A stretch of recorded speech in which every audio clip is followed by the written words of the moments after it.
नमस्ते दोस्तों, स्वागत है आपका इस चैनल हिंदी भाषा साहित्य HBS में। दोस्तों, इस चैनल के माध्यम से आपको हिंदी साहित्य की संपूर्ण जानकारी मिलेगी। जितनी भी प्रतियोगी परीक्षाएं हों उन परीक्षाओं के लिए प्रश्नोत्तर दिए जाएंगे और साथ ही कई ऐसे महत्वपूर्ण टॉपिक हैं कि उनका विस्तार पूर्वक यहाँ से हम अध्ययन करेंगे इस चैनल के माध्यम से, जिससे आपकी हिंदी साहित्य से संबंधित आपकी जो सोचने की, विचारने की और समझने की क्षमता जो है गहन हो सके। दोस्तों, आज हम देख लेते हैं निबंध रचना की शैली के प्रकार। इससे पहले प्रीवियस वीडियो में मैंने आपको निबंध का अर्थ, परिभाषाएं, निबंध के प्रकार तथा निबंध की विशेषताएं देखी। आज हम देखेंगे निबंध रचना की शैली के प्रकार। आप लोग इस प्रश्न में भ्रमित मत होना। देखिए, कभी कभी हो जाता है ऐसे हमारे साथ कि निबंध के प्रकार और निबंध रचना की शैली के प्रकार, इन दोनों में विशेष रूप से हमें अंतर रखना है। तो चलिए देखते हैं क्या है आज का शैली के प्रकारों में क्या दिया गया है। निबंधों की विषय वस्तु को सजाने के तरीके का नाम शैली है। शैली से आशय है भाषागत शैली, जिसमें भाषा के बाह्य और आंतरिक रूपों का समावेश होता है। प्रायः निबंध में निम्नांकित शैली रूपों का ही अधिक प्रयोग होता है। अब दोस्तों, यहाँ पर बताया गया है कि निबंधों की विषय वस्तु, जो जिस टॉपिक पर हम निबंध लिखते हैं और जिस भाषा में हम लिखते हैं, उसे विषय वस्तु को सजाने के तरीके का नाम शैली है। शैली से आशय है, मतलब इसका अर्थ होता है, क्या होता है, भाषागत शैली, जिसमें भाषा के बाह्य रूप, यानी कि हम जो भाषा लिखते हैं, जैसे अभी ये लिखावट आपको दिख रही है, तो यह भाषा का बाह्य रूप है। और आंतरिक रूपों का समावेश होता है। आंतरिक रूप का मतलब होता है कि जो हमारी लिखावट है, जो हमने लिखा है, उसका क्या अर्थ निकलता है। ठीक है, तो शैली का यही अर्थ है कि जो हम भाषा लिखते हैं और उसका अर्थ क्या निकलता है, उसी को हम शैली कहते हैं। किस प्रवाह में, किस तरीके से हमने अपनी लिखाई की है और उसका क्या अर्थ निकल रहा, शैली वही है। या जिसे हम धारा प्रवाह भी कहते हैं, धारा भी कहते हैं, शैली भी कहते हैं, उसे हम स्टाइल भी कहते हैं। प्रायः निबंधों में निम्नांकित शैली रूपों का ही अधिक प्रयोग होता है। अब नंबर 1 आते हैं कि कौन कौन सी शैली के प्रकार हैं। तो नंबर 1 है व्यास शैली। और व्यास शैली का हम यहाँ देख लेते हैं विस्तार।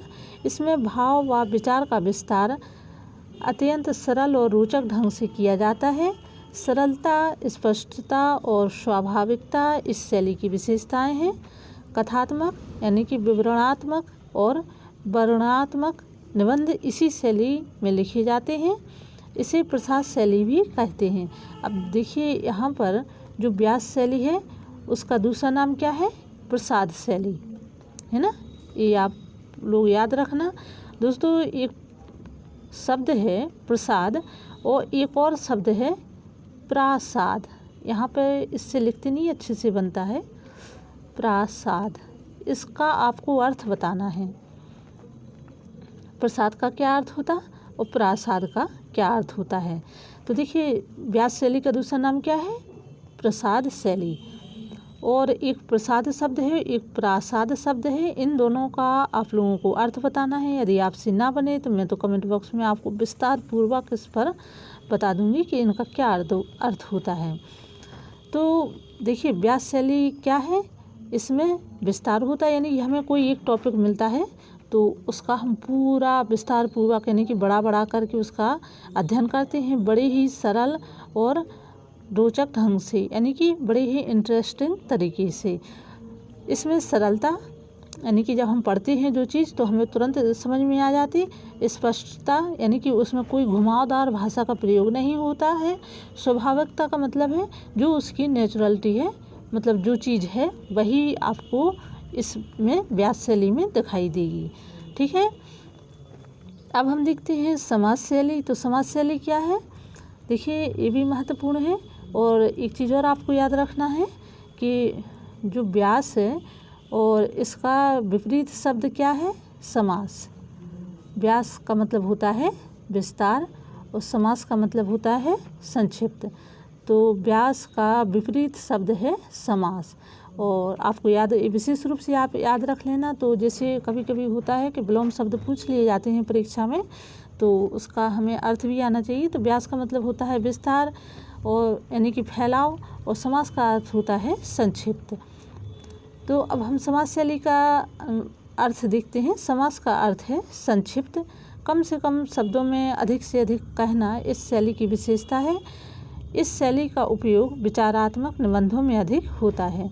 अब देखिए, व्यास शैली का प्रयोग कहाँ होता है? जहाँ पर विवरणात्मक निबंध और वर्णनात्मक निबंध आते हैं, वहाँ पर किस शैली का प्रयोग होता है? व्यास शैली का प्रयोग होता। और जहाँ पर विचारात्मक निबंध लिखे जाते हैं, वहाँ कौन सी शैली का प्रयोग होता? समास शैली का प्रयोग होता। ये आपको विशेष रूप से याद रखना है। तो 2 पॉइंट हुए। तीसरा पॉइंट क्या है? विवेचनात्मक शैली। इसमें लेखक तर्क वितर्क, प्रमाण, पुष्टि, व्याख्या एवं निर्णय आदि का सहारा लेते हुए विषय का प्रतिपादन करता है। प्रतिपादन का मतलब है लिखने के लिए वह प्रस्तुत करता है, सामने रखता है। गहन अध्ययन, मनन और चिंतन के आधार पर लेखक अपनी बात समझाता है। इसमें कभी कभी क्लिष्टता यानी क्लिष्टता का मतलब होता है कि जब हम पढ़ते हैं तो शब्द इतने कठिन होते हैं कि हमें शब्द और भाषा इतनी कठिन होती है कि हमें वह समझ में नहीं आती है, तो उसको भाषा संबंधी क्लिष्टता कहते हैं। क्लिष्टता आ जाती है। विचारात्मक निबंध इसी शैली में आते हैं। शुक्ल जी के निबंध इसी शैली के श्रेष्ठ उदाहरण हैं। अब जैसे शुक्ल जी के निबंध हैं आचार्य रामचंद्र शुक्ल के, जैसे लज्जा हुआ, ग्लानि, भय, ये निबंध जो इनके हैं, ये किस प्रकार के निबंध है? विवेचनात्मक। जैसे उन्होंने एक शब्द लिया भय, अब भय पर उन्होंने इतना विस्तृत विवेचन किया है, इतना मतलब उनका विवेचन ऐसा है कि जो विश्लेषणात्मक विवेचन किया है। एक छोटे से शब्द पर उन्होंने पूरा एक निबंध ही लिख दिया। तो जब हम उनके निबंध पढ़ते हैं तो आमतौर में जैसे 9वीं 10वीं 11वीं 12वीं के जो स्टूडेंट होते हैं, बीए में भी कई ऐसे बच्चे होते हैं कि उन्हें उसका मीन्स ही समझ में नहीं आता, उसका अर्थ ही समझ में नहीं आता कि आखिर जैसे आचार्य रामचंद्र शुक्ल के जो निबंध हैं तो वह उनमें भाषा की क्लिष्टता अधिकांशतः रहती है। तो विवेचनात्मक शैली में क्या है? चिंतन, गहन अध्ययन, मनन और चिंतन के आधार पर ये निबंध लिखे जाते हैं। और यदि प्रश्न आ जाए कि विवेचनात्मक शैली में लिखे गए निबंध किस लेखक के आते हैं, किस लेखक के निबंध आते हैं, तो हमें लिखना है आचार्य रामचंद्र शुक्ल के निबंध जो है विवेचनात्मक शैली में श्रेष्ठ उदाहरण है, शैली के श्रेष्ठ उदाहरण हैं। अब हम देखते हैं व्यंग्य शैली। चौथा है व्यंग्य शैली। इसमें व्यंग्य विनोद के माध्यम से महत्वपूर्ण तत्वों का उद्घाटन किया जाता है। इसमें कभी कभी मनोरंजन, कभी तीखी चुभन, कभी गुदगुदी सी होती है। देखिए, व्यंग्य का मतलब होता है हंसी मजाक या किसी की खिल्ली उड़ाना। तो इसमें व्यंग्य और विनोद, विनोद का क्या मतलब होता है? विनोद का मतलब होता है हंसी खुशी के माध्यम से महत्वपूर्ण तत्वों का उद्घाटन, यानी कि जो मुख्य मुख्य पॉइंट हैं उनको लिखा जाता है व्यंग्य शैली में, मतलब हंसी व्यंग्यात्मक मजाकिया शैली में लिखा जाता है। इसमें कभी कभी मनोरंजन, तीखी चुभन का मतलब होता है कि इनडायरेक्टली किसी पर हंसी के माध्यम से प्रहार करना, मतलब लिखना। और गुदगुदी सी होती है, मतलब पढ़ने में बड़े ही अच्छे लगते हैं, जैसे खरगोश के सिंह कल बताए थे मैंने, और हरिशंकर परसाई के निबंध। 5वां है आवेश शैली। इसमें लेखक भावावेश में विचारों की अभिव्यक्ति करता है। भाषा प्रवाह अनुकूल, भाव प्रवाह अनुकूल तथा भाषा और शब्द नियोजन के माध्यम से निबंध अपने आप आगे बढ़ता है। इसको धारा शैली या प्रवाह शैली भी कहते हैं। अब देखिए, आवेश शैली, जैसे माना कि उदाहरण के लिए हमारे घर में कोई कार्यक्रम हुआ और उस कार्यक्रम में हम शामिल भी हुए, सम्मिलित भी हुए, और जब वो कार्यक्रम पूर्ण रूप से सफल रहा और हमने उसके संबंध में कुछ लिखना चालू किया, जो हमारे मुताबिक कार्य हुए, हमने उसको भाषा जो है उसको लिखना प्रारंभ किया। उसी के संबंध में पूरे शब्द जो है पूरी एक टॉपिक लिख दिया। तो उसका ये अर्थ होता है कि उस समय हम आवेश में थे, हमारे यहाँ जो कार्यक्रम हुआ था उससे हम पूर्ण रूप से संतुष्ट थे और हमारे माइंड में, हमारे दिमाग में कहीं ना कहीं उससे संबंधित एक खुशी का आभास था। छठवां है संलाप शैली। संलाप शैली का अर्थ होता है वार्तालाप। इसमें भावनाओं और विचारों की अभिव्यक्ति संवादों के माध्यम से होती है। दोस्तों, पांचवा आवेश शैली का मतलब है कि जो हमारे अंदर भाव पूर्ण रूप से भरे हुए होते हैं उसको हम शब्दों के माध्यम से लिख दें तो उसे आवेश शैली भी कहते हैं। जैसे किसी युद्ध का वर्णन किया, जिस समय जो चीज़ घटित हो रही और उसका बड़ा चढ़ा के वर्णन करना आवेश शैली के अंतर्गत आ जाता है। संलाप शैली का मतलब है वार्तालाप। देखिए, अब संलाप और वार्तालाप कैसे हैं, एक दूसरे का अर्थ एक ही निकलता है, यानी कि बातचीत करना। इसमें भावनाओं विचारों की अभिव्यक्ति संवादों के माध्यम से होती है। सातवीं क्या है, प्रलाप शैली। प्रलाप शैली में क्या है, कभी कभी लेखक आंतरिक आवेश के कारण भावों पर नियंत्रण रख सकने के कारण आवेश किसी मानसिक स्थिति से गुजरता हुआ इस भावाव्यक्ति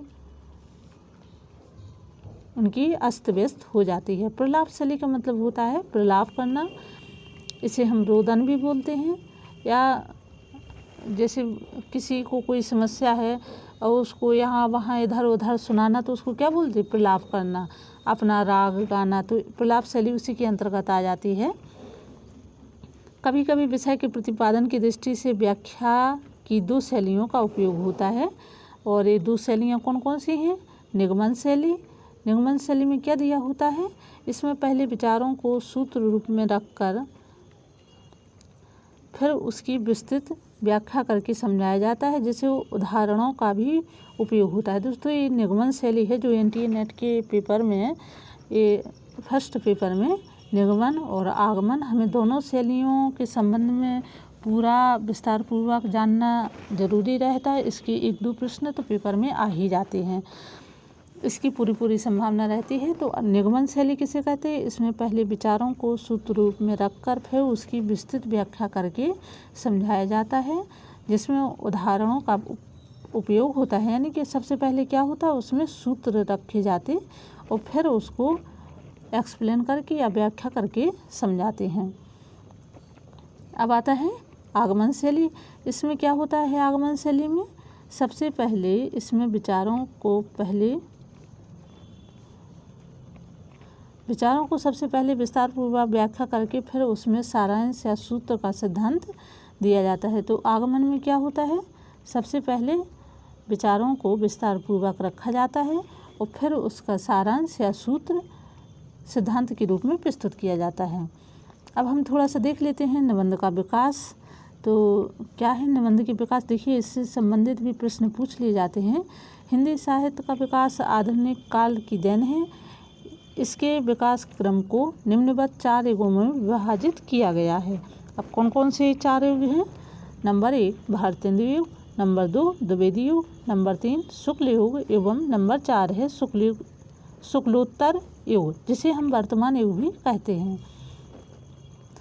प्रारंभ में पत्र संपादक स्वयं निबंध लिखने की कला में प्रवीण थे।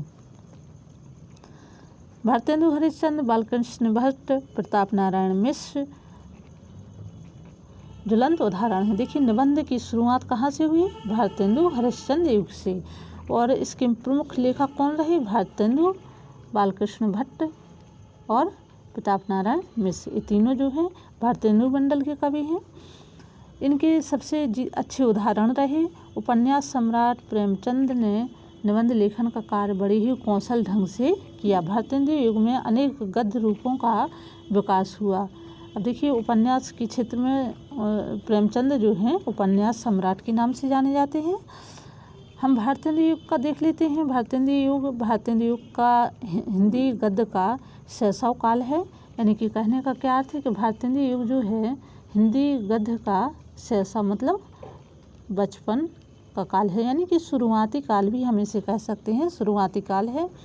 भारतेंदु युग का जन्मदाता है किसके निबंध। भारतेंदु युग जो है आधुनिक काल के जन्मदाता माने गए हैं। उनकी युगों को भारतेंदु युग के नाम से संबोधित किया गया। भारतेंदु युग को ऐसी मजबूत नींव के समान माना जाता है जिस पर आगे चलकर क्रमशः एक एक मंजिल बनती चली गई। प्रमुख निबंधकार कौन कौन से हैं भारतेंदु युग के?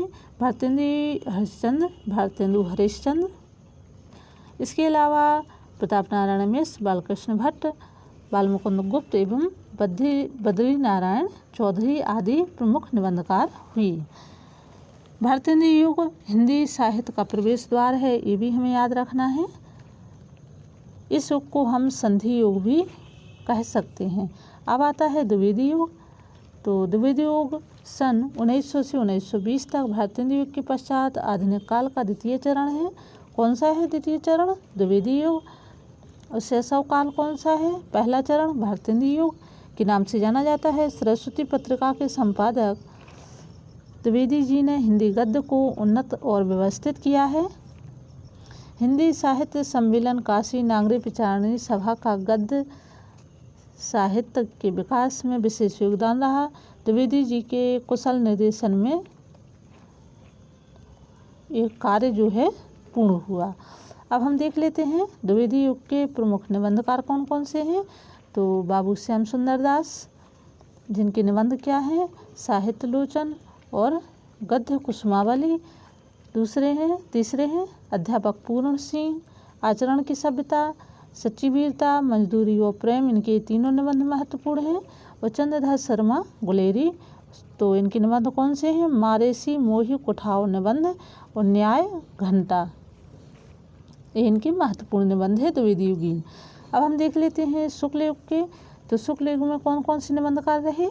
आचार्य रामचंद्र शुक्ल, जिनका त्रिवेणी चिंतामणि भाग 1, 2, 3, पद्मालाल पुन्नालाल बख्शी, जिनके निबंध हैं पंचपात्र, निबंध पारिजात और प्रदीप। डॉक्टर रघुवीर सिंह, तो इनके निबंध हैं शेष स्मृतियाँ और जीवन कण। बाबू गुलाब राय, थलुआ क्लब और मेरी यह सफलता है। अब हम देख लेते हैं शुक्ल युग, शुक्लोत्तर युग, जिसे हम आधुनिक युग मतलब अभी तक का जो युग है उसे हम कहते हैं। तो शुक्लोत्तर युग में नंबर 1 आचार्य हजारी प्रसाद द्विवेदी, जिनके निबंध हैं विचार वितर्क और अशोक के फूल। हरिशंकर परसाई, जिनके निबंध हैं सदाचार का ताबीज, नागफनी की कहानी। डॉक्टर नगेंद्र हैं, तो इनके हैं विचार और अनुभूति, आस्था के चरण। नंद दुलारी वाजपेयी, नया साहित्य नए प्रश्न। दोस्तों ये जो निबंध हैं ये मोस्ट इम्पोर्टेंट हैं NTA नेट के लिए और जो राज्य स्तरीय परीक्षा होती हैं उनके लिए भी। डॉक्टर वासुदेव शरण अग्रवाल, कल्पवृक्ष और कला और संस्कृति, इनके 2 निबंध हैं कल्पवृक्ष कला और संस्कृति। डॉक्टर विद्यानिवास मिश्र, चितवन की छाएं, तुम चंदन हम पानी और धर्मवीर भारती का ठेले पर हिमालय, ये निबंध जो है शुक्लोत्तर युग के निबंध हैं। तो निबंध के संबंध में मुझे उम्मीद है कि आपको काफ़ी विस्तारपूर्वक जानकारी मिल चुकी है। तो आप देखिए और निबंध के प्रकार, शैली और विशेषताएं विशेष रूप से आपको याद रखनी है। दोस्तों वीडियो कैसा लगा ये कमेंट बॉक्स में लिखिए। फिर मिलते हैं नेक्स्ट वीडियो में। और यदि आप नए हैं तो लाइक शेयर सब्सक्राइब जरूर करिए। आप लोग सब्सक्राइब करेंगे, लाइक करेंगे तो मुझे लगेगा कि हाँ वीडियो अच्छे हैं। आज के लिए इतना ही। Thank you.